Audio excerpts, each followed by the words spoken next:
welcome to the On List. Today I'm doing a bit of a follow-up. The previous week's video called This Instead of That, where I more or less took a fragrance and offered an alternative to it.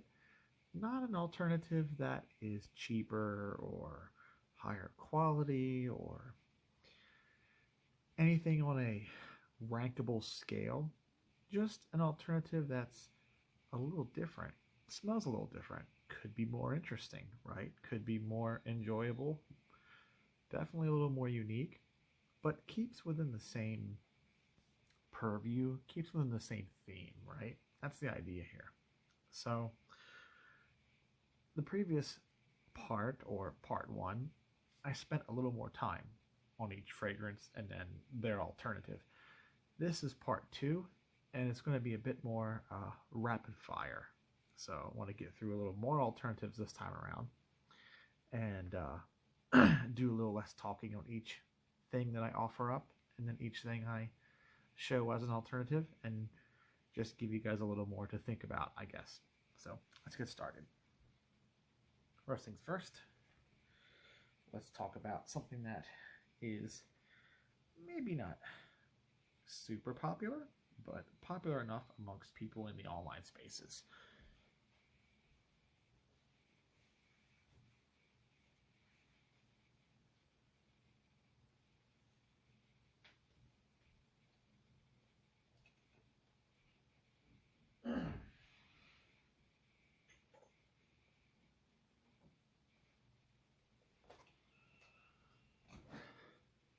Polo Sport from 1993, I believe.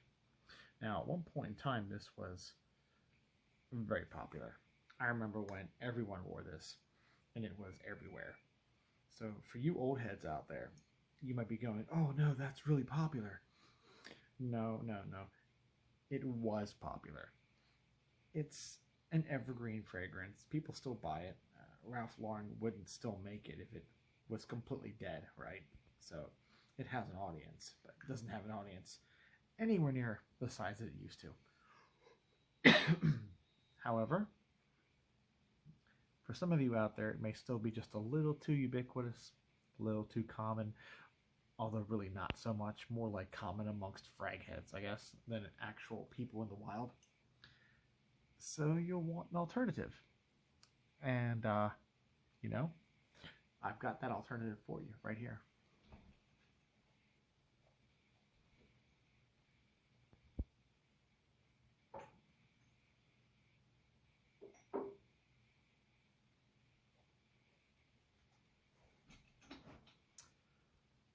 Voyageur by Jean Patou. This one is discontinued, but the prices on this one aren't super bad yet. I mean, eventually it will be, because if it's discontinued and its supply is going to dry up. But one of the reasons why this stays relatively inexpensive is it has a very bad reputation amongst collectors. Really, it's the older guys who obsess over mossy fougères and, big animalic chypres and all that, and the whole, nothing is ever as good as it once was in the 70s and the 80s and yada, yada, yada. And we can go down that rabbit hole, but I'm not going to. But those guys really hate this fragrance, and they're a very loud minority, and they talk everyone else into ignoring it, which is unfortunate, because it is a very good fragrance. Just wasn't a fragrance that I think people expected from Jean Patou at that time. And it's not a fragrance that the perfumer Jean Curleo even wanted to make. So, Jean Curleo is more or less a perfumer for those moss head guys. He is the chypre guy. He is the aromatic fougere guy. All of his fragrances are rose chypres or some kind of woody thing like Patou, Pour Homme, or whatever. That's all he ever did. His whole career was that. So very little variation. But the owners of Patou at the time, Chanel, demanded a more modern, a more, marketable fragrance. So they forced him to make a aquatic. didn't really want to make an aquatic. So he kind of just built a really mossy, sandalwood heavy fougere, not altogether unlike Petit Poiron, but then built it up with aquatic notes. So I took that mossy, effulgent, patchouli, sandalwood, oak moss kind of thing, and then put a bunch of minty stuff and aquatic stuff and a little bit of the hydromerisol, a little bit of violet. But it just smells like a much richer, more natural version of the, you know, Polo Sport. So if you like the Polo Sport, which is another deep, dark, kind of early aquatic with lots of patchouli in it, you like that vibe, but you wish it was a bit more natural smelling, a bit heavier, a little less aquatic, basically, then this is a great alternative for you. And it may not be the most affordable thing forever, but for right now, I think actually a bottle of this stuff, despite being discontinued for over 30 years, is still price parity with Polo Sport. Maybe a little more, I don't know. Haven't checked prices lately on this, but yeah, this is definitely an alternative for you to check out.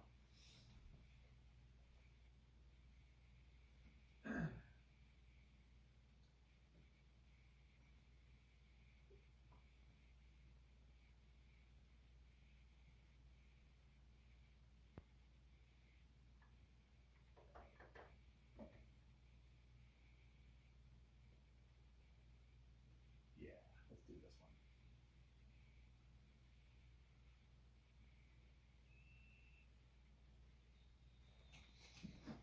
I'm sure a lot of you guys are going to recognize this. If you were around in the 90s, like Polo Sport, you were around in the 90s, you're going to recognize this. Curve by Liz Claiborne. Now the thing about this is Curve by Liz Claiborne was as big of a commercial scent as one could ask for in the 90s. It was big in the same way that Abercrombie & Fitch Fierce would be big in the 2000s. Big in the same way that Paco Rabanne Invictus would be big in the 2010s. Okay, maybe not A-list, but right near the top. Right near the top. People in Europe didn't really get this. Liz Claiborne didn't have great distribution in Europe, but people in America, you know, and I mean all of North America, Canada, US, Mexico, they wore this shit out of this. And it's just like an evolution on the Eternity DNA. So it's got that sweet, fresh, fougere base, lots of sage, lavender, bergamot, but there's a lot of sheer synthetic materials going on here.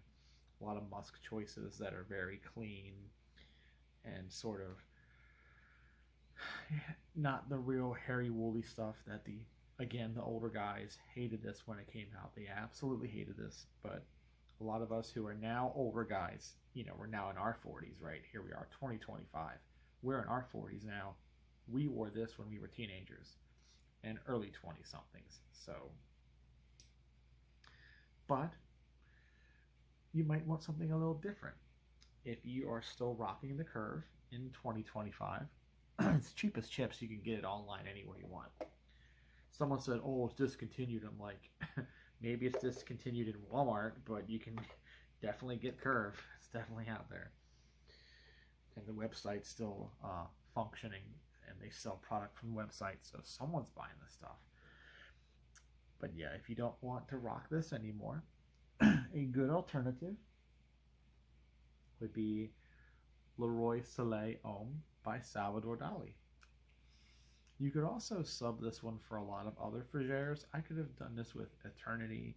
I could have done this with XS by Paco Rabanne, but I think if you're going to do an alternative with this fragrance, Curve. This is probably a better alternative to Curve.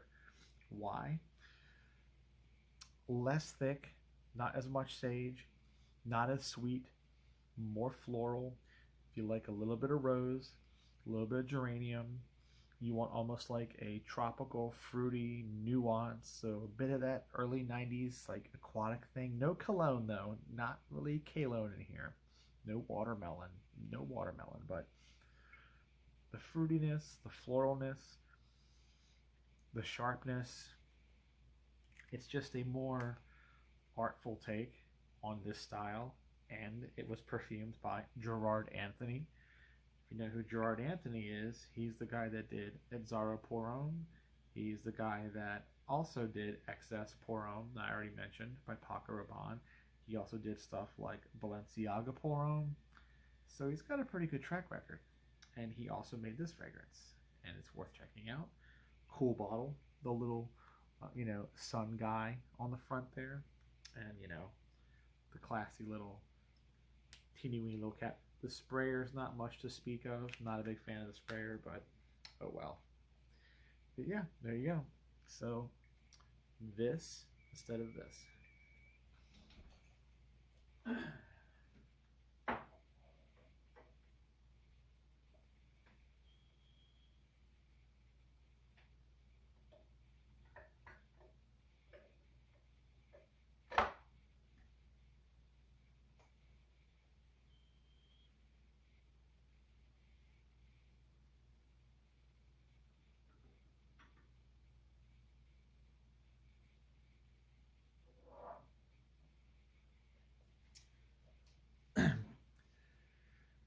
It's going to seem unlikely to some of you that I even own this fragrance because of how I talk about it, but yeah, Dior Sauvage from 2015. Don't need to tell you what this smells like. You already know. It's basically like the absolute nadir of synthetic hubris, really. It's just sandpaper and bergamot mixed with hatred and disgust for mankind, It's a very popular combination these days. But if you want to wear something like this, that just feels, I don't know, more, just better done, more full of a fragrance. But you like that really sort of sharp, kind of sandpapery lavender approach, but you just wish there was more to it than that, then I've got the trick for you. It's this Lalique fragrance called Linsumis. So this has the same kind of lavender that Sauvage has. That same sharp lavender, almost metallic, sandpapery, But then the base is just way richer with patchouli, and there's a boozy note in here, and there's just this sort of really true fougere kind of dry down, right? So take the Sauvage with the lavender and the opening, and then put a true fougere underneath of it with a slight twist of like a boozy oak barrel kind of thing, like a good rum, like a good dark rum, oak staves kind of thing, like a Kraken, one of those kind of deals, right? It's fantastic. It's more mature feeling for sure. And yeah, you can wear this in the winter. You can wear this in, I wouldn't wear it in the summer necessarily, but it's not as versatile, I guess, as Sauvage. Sauvage you can wear any time of year you want because it smells terrible all the time. But it smells terrible any season of the year. But this one, a little more limited to, fall, spring, winter. But still, if you want something a little more artful, a little more developed, right? A little more mature, and you're tired of Sauvage, or 10 years in, you're tired of Sauvage, you can give it a rest and you can wear this instead. It's this instead of this.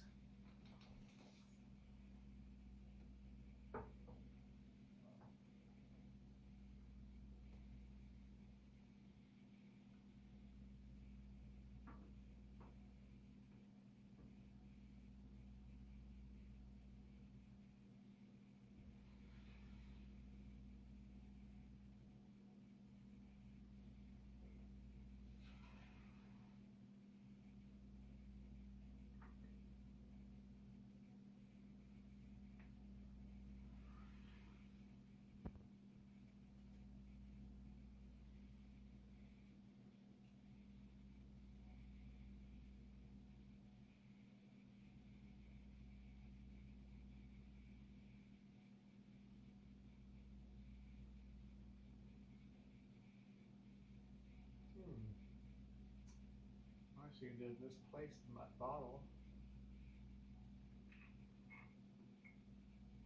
Isn't that bizarre? Where is that? What is that? Oh my goodness. That is something. I'm not sure where that is.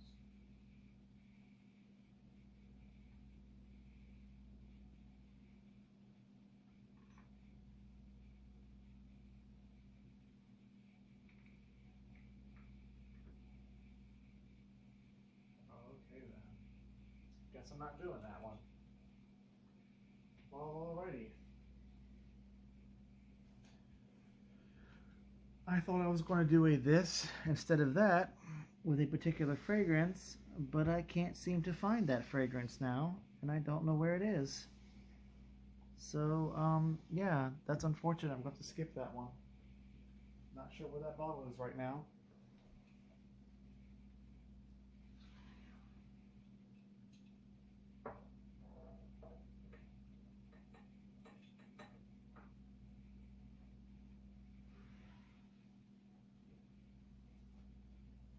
I was going to do Prix de Provence number 63 instead of the Spicebomb, but I can't find the Prix de Provence. It's not on the shelf where it is, so maybe someone in this house picked it up and used it and then put it somewhere else, and now it's MIA. I'm not sure where it is, but hopefully I find it.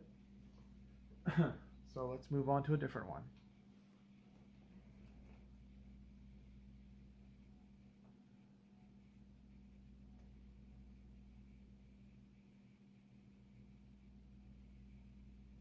I think this works.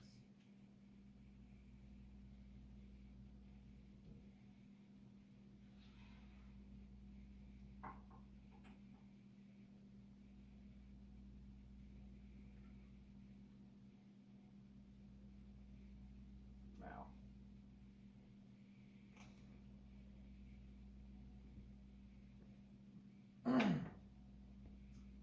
since we can't do that Prix de Provence comparison, we can do this one instead. I know some of you are going to kill me for this, but you know what? Don't care. I love them both. I reserve the right to choose one over the other.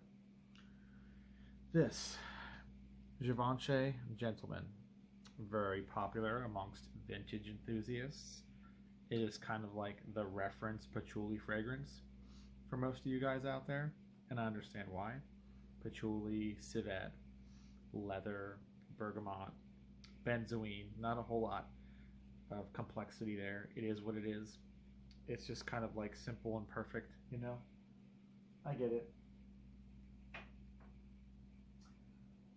But if you had just wished that it was just something a little more, something a little different, right? You wish there was something else going on besides the patchouli and, you know, the civet and the oak moss. Just a little more of a complex fragrance, but still mostly about patchouli. Like, it's other stuff, but still the focus is patchouli, but just patchouli plus one other thing, like tacked on, a little different. Then you want this. Moods Uomo by Crizia. This guy basically does exactly that. He takes the focus on patchouli and he adds a bit of carnation in there, a little bit of florality, as some might say. And believe it or not, that little extra bit of carnation really makes a big difference. At least for me, it really makes this a little something extra. Maybe you just want the patchouli and the oak moss and the civet and that real simple, like I said, 1-2 punch kind of thing. And if you do, then yeah, go ahead, get yourself a bottle of this. Kind of expensive though. Those are getting up there in price, especially those older bottles. Or you can just buy one of these, which are also kind of getting up there in price too, but not like that. So could be a good alternative for price, or just again, you want something a little bit different, something a little extra, but also not necessarily too deviating from the plot, I guess. You get what I'm trying to say. That is going to bug me. Until I find that, it is going to bug me so hard. That is going to bug me hard until I find that. I want to know where that is. So, where that is. That's going to bug me. You know what?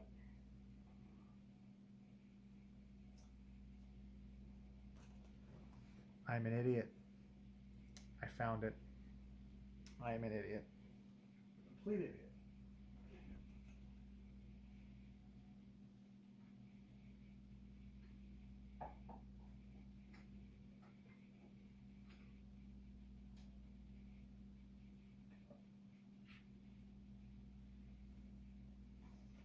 I guess that means we're doing the comparison after all.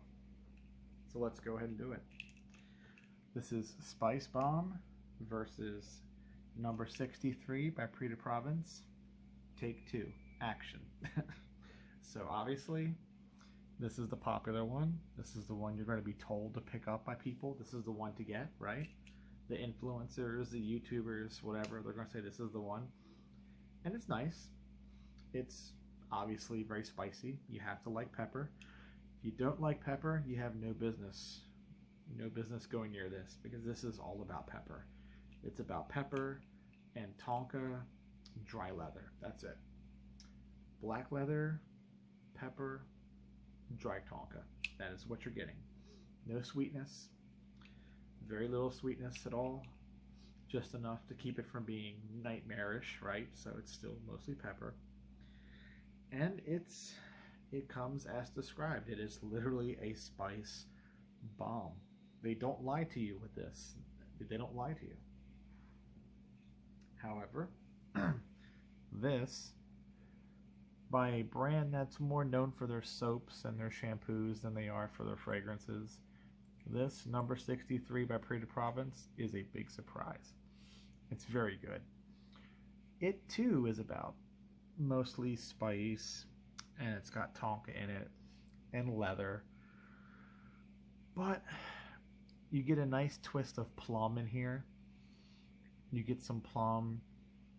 You get a slightly more sour leather, more of like a Pyralone style leather, which you know is more of a classic Aramis kind of leather. So you get that mixing with the pepper, mixing with the tonka, mixing with that plum note, and then best of all is there's also like a little bit of a tobacco vibe in here. So that tobacco vibe kind of recalls something like Burberry London. So other folks have kind of described this as a cross between Spicebomb and Burberry London, and I say almost. Spicebomb, Burberry London, and Michael by Michael Kors. Those three things spliced together, which makes this infinitely more interesting than Spicebomb. Infinitely more interesting, but still similar enough that you could go, okay, viable alternative. And it is less expensive too, so that's a plus. I'm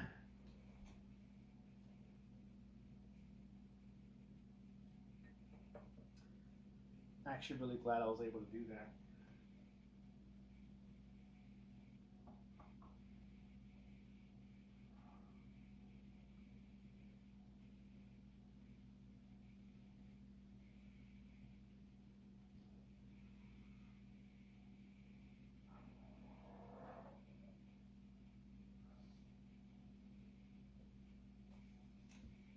Now we're really getting into it. Bleu de Chanel. Another one that I feel like everyone knows how it smells by now. Classy, fresh, aromatic. Mostly a treatment of violet and lavender with a sort of norlimbinol and ambroxan sort of base, a little bit of patchouli, not much. It's mostly an exercise in ionones and aromatics with a grapefruit top. It's kind of Jacques Polge going, okay, we need a very mainstreamy kind of instant gratification fragrance because they hadn't done too hot with the Egoist line. Platinum Egoist was successful. They hadn't done too hot with the Allure line. Allure Sport was successful because it was kind of a similar to Acqua di Gio, right? So they needed a real big bona fide hit, something that was going to fill the fucking bank. Fill the bank over at Chanel. Not playing, we want to make money, we want to make cheddar, stop fucking around. So Jacques Polge went, okay, I understand the assignment. You want greenbacks, you want money. So I will make an easygoing, easy to wear, simple, fresh, modern, but also some callbacks to the previous decade, a little bit of a callback to the early 2000s. And, you know, he was kind of copying his own homework because this is very similar to a lot of things. I can actually do more than one this instead of that with this. I can do more than one. So this is really a callback to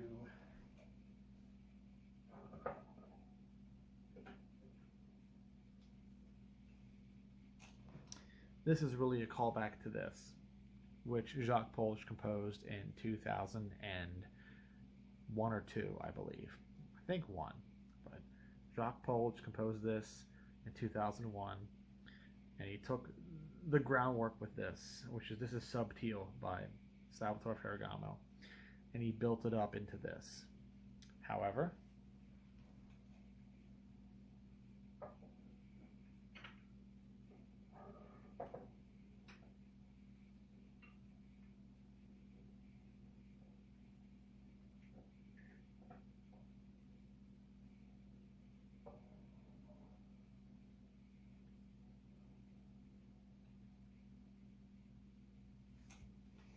I'm not going to recommend either one of those because you can buy this instead. This came out in 2003, so after Subtil Pour Homme, but before Bleu de Chanel. This takes a similar approach to ambroxan. It uses timberol, which is an older form of norlimbinol. Like timberol is a trademarked one under, I think, Firmenich, whereas norlimbinol is the generic one. So, but it uses that same sort of woody, fresh, incensey kind of vibe that timberol and norlimbinol have. The ambroxan underneath. But instead of just having violet and lavender, it takes the violet and it adds a lovely light mint note. There's this mint note in here that mixes with the violet and the lavender. So it takes it into a greener, fresher, sharper direction. And to me it feels just a bit more unique, a bit more left of center. And the tragedy is that Kenneth Cole Black was at one point in the mid 2000s kind of everywhere. Every guy wore this. It never really achieved Bleu de Chanel levels of popularity, but it was popular enough that people recognized it. People would say, hey, you're wearing that Kenneth Cole, aren't you? I can smell that. Like it was name dropped in conversations. And I'm not talking about frag heads or enthusiasts. I mean like everyday people. Everyday people would name drop this stuff. So it got kind of popular, but you know, Kenneth Cole did this whole thing where he got really popular and then dropped off. You know, nowadays the kids say fallen off. Oh, he's fallen off. Well, yeah, Kenneth Cole kind of fell off, and this became really cheap, dirt cheap, like $25 at Ross, kind of cheap. But it still smells really good, and honestly, it's a little better in my mind than Bleu de Chanel for less than a quarter of the price. You will smell more unique, more distinctive. Some people might recognize it and go, hey, that's that Kenneth Cole stuff from like 20 years ago, but most people are not. So most people are not going to remember what this stuff is, you know, unless you're someone my age, right? You were in your 20s back then. So there you go, guys. This instead of that, you know, part 2. Might do a part 3. If you guys keep enjoying these, I'll keep rolling them out. They're real easy for me to make. I mean, as long as I don't go misplacing the fragrances, right? Then it takes me 5 minutes on camera to find what I'm looking for, and it wastes time. But assuming I don't do that again, then these are easy for me to make, and hopefully you enjoy them.